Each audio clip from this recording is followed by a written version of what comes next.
আসসালামু আলাইকুম ওয়া রাহমাতুল্লাহ। আশা করি সকলে ভালোই আছেন। এই মুহূর্তে আমার হাতে দেখতে পাচ্ছেন পোকো X3 একটি মোবাইল। এটির প্রবলেম হচ্ছে ফ্রন্ট ক্যামেরা আসে না।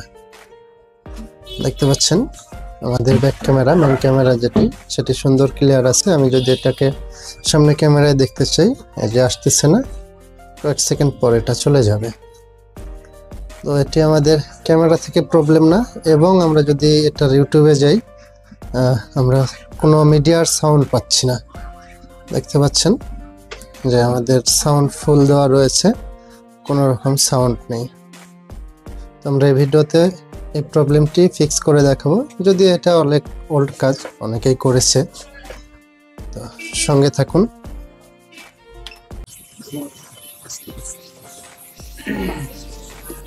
আমরা এখন ফোনের ব্যাক শেলটি খুলে নিব সুন্দরভাবে হিট দিয়ে প্লাস্টিকের মাধ্যমে, এবং ব্যাক শেল খোলার শেষে আমরা স্ক্রুড্রাইভার দিয়ে ফোনের নাটটি খুলে নিব।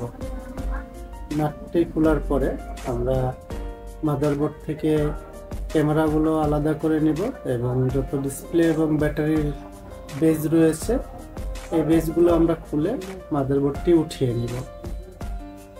এখন আমাদের মাদারবোর্ড উঠানো শেষ। এবার আমরা বর্ণীয় স্কিমেটিকে যাব। শাওমি, আমাদের model Poco X3। Poco X3 আমাদের ফ্রন্ট ক্যামেরা প্রবলেম। আমরা ফ্রন্ট ক্যামেরায় গিয়ে আমাদের লাইনগুলো চেক দিয়ে দেখব যে কোনো লাইনটা আমাদের মিসিং রয়েছে কিনা।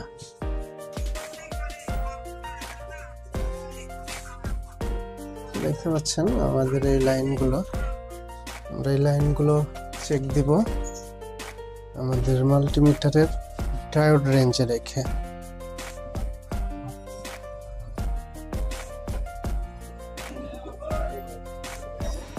আমরা অলরেডি আমাদের একটি লাইন ফল্ট পেয়েছি, সেটা হচ্ছে যে দেখতে পাচ্ছেন আমি কানেকশন ধরে রেখেছি 3 নম্বর লাইন।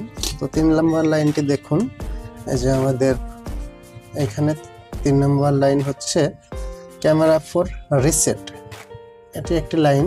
আমরা এই লাইনটি দেখব কোথায় গিয়েছে। এই লাইনটিতে আমাদের কোনো ভ্যালু নেই, বাদ বাকি সব লাইনেই আমরা মান পেয়েছি। এই লাইনটা আমাদের এইভাবে এসে সিপিইউতে ঢুকেছে, যে দেখতে পাচ্ছেন যে সিপিইউতে। তো এই সিপিইউতে এই লাইনটা সিপিইউ থেকে কানেক্টর পর্যন্ত যায়নি, এখানে মিস করেছে। আসলে আমাদের মূল প্রবলেমটা হচ্ছে এই সিপিইউ। এই সিপিইউটা যদি আমরা তুলে সুন্দরভাবে আবার রিভলভ করে দিই, তাহলে ইনশাল্লাহ এই সমস্যা সলভ হয়ে যাবে। সাথে সাথে আমি কাজটি করে দেখাবো। মাদারবোর্ড খোলা শেষে মাদারবোর্ডটি আমরা পিসিবি বোর্ডে সুন্দরভাবে ফিটিং করে নিব, যেন কাজের সময় আমাদের মাদারবোর্ডটি নড়াচড়া না হয়। আমরা মাদারবোর্ডটা সুন্দর করে পিসিবি বোর্ডে ফিটিং করে নিলাম। এরপর আমরা সিপিইউর কাজে অগ্রসর করব। আর সিপিইউ ওঠানোর আগে আমাদেরকে সিপিইউর চারিতরফ সুন্দরভাবে হিট দিয়ে সিপিইউর সাইডে যে গ্লুগুলো রয়েছে, কালো ব্ল্যাক পেস্ট, এগুলো আমাকে সুন্দরভাবে আর নাইফের মাধ্যমে কেটে নিতে হবে। এবং খুব বেশি হিট দেওয়া যাবে না, টেম্পারেচার খুব বেশি থাকবে না, 300, 320, 30 রাখতে হবে, নয়তো বোর্ড ফুলে যেতে পারে অথবা সিপিইউ নষ্ট হতে পারে। এরপর আমার সিপিইউ গ্লু কাটার পরে আমি সিপিইউতে হিটটা মোটামুটি আমার 370 রাখবো। রাখার পর চারিতরফ সমান্তরালভাবে হিট করার পরে আমরা আর নাইফের মাধ্যমে সুন্দরভাবে সিপিইউর তলে ঢুকিয়ে দিয়ে সিপিইউটি উঠিয়ে নিব। আমাদের সিপিইউ উঠানো শেষ। সিপিইউ উঠানোর শেষে আমরা মাদারবোর্ডটা সুন্দরভাবে ক্লিন করে নেব। মাদারবোর্ডে যে ব্ল্যাক পেস্ট রয়েছে, এই আঠাগুলো সুন্দরভাবে আমরা সোল্ডারিং আয়রনের মাধ্যমে, সোল্ডারিং আয়রন ব্যতীত অনেক সময় হটগান দিয়েও কাজ করা যায়, যে যেভাবে কাজ করে সুবিধা বোধ করে। এরপরে আমরা সিপিইউর যে ব্ল্যাক পেস্ট রয়েছে, এই ব্ল্যাক পেস্টটা সুন্দরভাবে কেটে নিব। এখানে আমরা ব্যবহার করব পেস্ট, হটগান পেস্ট এবং আমাদের রিভলভ পেস্ট, দুটো দিয়ে সুন্দরভাবে হটগান দিয়ে হিট দিয়ে আমাদের যে ব্লেডটা রয়েছে, ব্লেড দিয়ে আমরা আঠাগুলো কেটে নিব। আঠা কাটা শেষ। এরপরে আমরা চলে যাব রিভলে। আমরা সিপিইউটা রিভলভ করে নিব। সুন্দরভাবে ক্লিন করে পরিষ্কার করে আমাদের যে ডাইস রয়েছে রিভলভিং প্লেট, প্লেটে সিপিইউটা আমরা লাগাবো, লাগানোর পর সিপিইউটা সুন্দরভাবে রিভলভ করব। আর ভিডিওতে অনেক কাটছাট করতে হয়, কারণ কাজের প্রসেসটা অনেক লং হয়ে যায়। এত বড় ভিডিও করলে কারো পক্ষে দেখা সম্ভব নয়, এই কারণে ভিডিও আমরা কাটিং করে আপলোড করে থাকি। আমাদের সিপিইউটা প্লেটে লাগানো শেষ। এরপর আমরা সুন্দরভাবে টেপ দিয়ে নিব যেন সিপিইউটা নড়াচড়া না করে।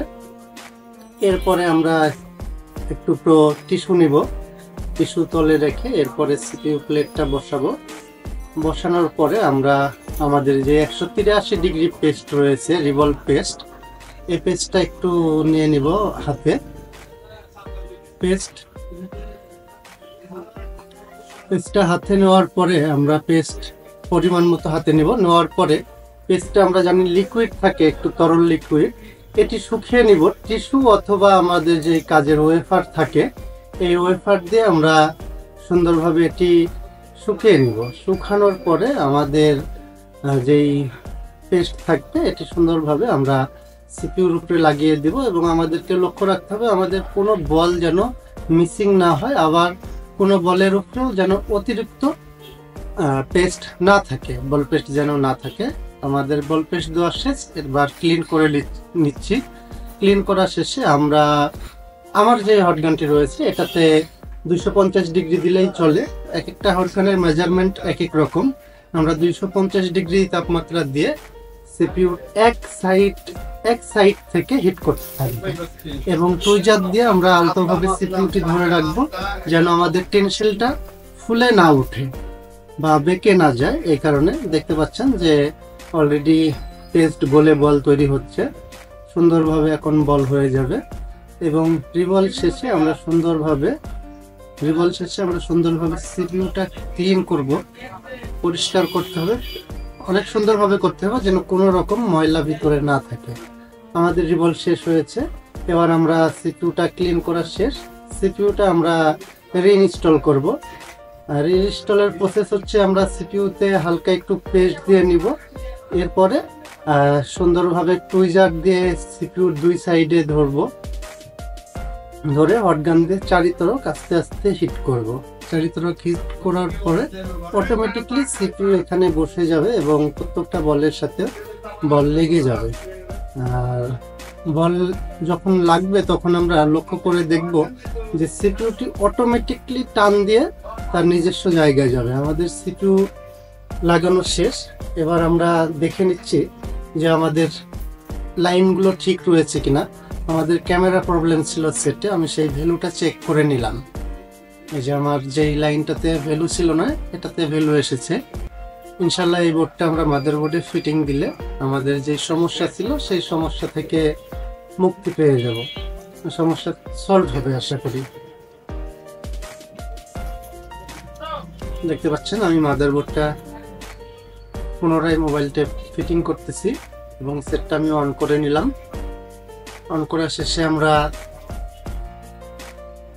চেক দিয়ে দেখব, আমাদের সাউন্ড আসতেছিল না। আমরা এখন ইউটিউব থেকে গান প্লে করে দেখব যে আমাদের স্পিকার বাজতেছে কিনা, স্পিকার ঠিক রয়েছে কিনা। দেখতে পাচ্ছেন যে আমাদের স্পিকারটি সুন্দরভাবে ওয়ার্ক করতেছে। আমাদের স্পিকারের সমস্যা যেটি ছিল সেটি সমাধান হয়ে গেছে। এখন আমাদের যে ফ্রন্ট ক্যামেরা ছিল, ফ্রন্ট ক্যামেরা পূর্বেও যা ছিল এখনো তাই, কেননা আমার হাতে দেখতে পাচ্ছেন ক্যামেরার রিবনটা ছিঁড়া, আর আমাদের ব্যাক ক্যামেরা যেটি সেটি এসেছে, আর ফ্রন্ট ক্যামেরা পূর্বের অবস্থায় রয়েছে। তবে ফ্রন্ট ক্যামেরার যে জিআর ভ্যালুটা আমরা যেই 3 নাম্বার পিনে জিআর পেয়েছিলাম না, সেটাতে কিন্তু আমরা এখন জিআর পেয়েছি।